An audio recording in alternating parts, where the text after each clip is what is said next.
just going to prove that when he talks about Egypt, he's not actually talking about the land, and he's not actually talking about the Egyptians that's not even in Egypt now. Okay. But we're going to go to Exodus 13:3. And Moses said unto the people, remember this day in which ye came out from Egypt. Now that's actually talking about Egypt, out of the house of bondage. For by strength of hand the Lord, Yahweh Ba'asham Yahweh Shai, brought you out from this place.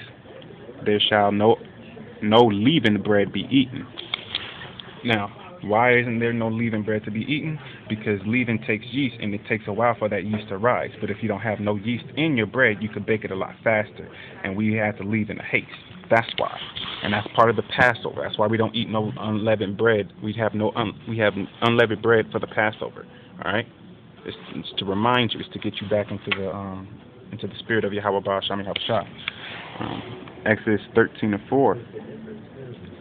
And it shall be when thy son ask thee in time to come, saying, what is this? That thou shalt say unto him, by strength of hand the Lord, Yahweh Ba'asham Yahweh Shai, brought us out from Egypt, from the house of bondage. Exodus 20:2.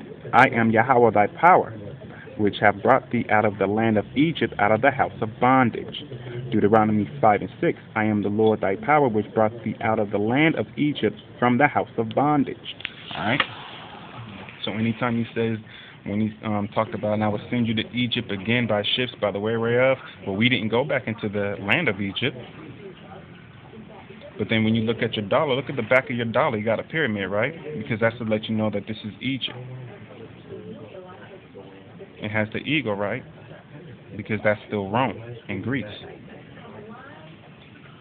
And now they have this new thing called Chrislam, when they're putting Christianity and Islam together. That's just setting everybody up for the mark. Alright? So when he talks about the Egypt, he's not actually talking about the land at times. A lot of the times he's talking about America, which is the house of bondage. Alright? You Negroes been slaves here, and you're still a slave. If you look at your ID card, alright, you look at your ID card, your name is all in capitals. If you wasn't a slave, it should be a capital and then lowercase. But it's all in capitals because you're a corporation. Alright? When you go into the jail system, they assign you a number. Right? You're no longer that name, you're that number. It's the same thing when you get out of the jail system. They assign you a number. You got a number for your ID card that they go by. They don't go by your name. They go by that number. And they got a number for your Social Security. So you're a slave. All right? Shalom.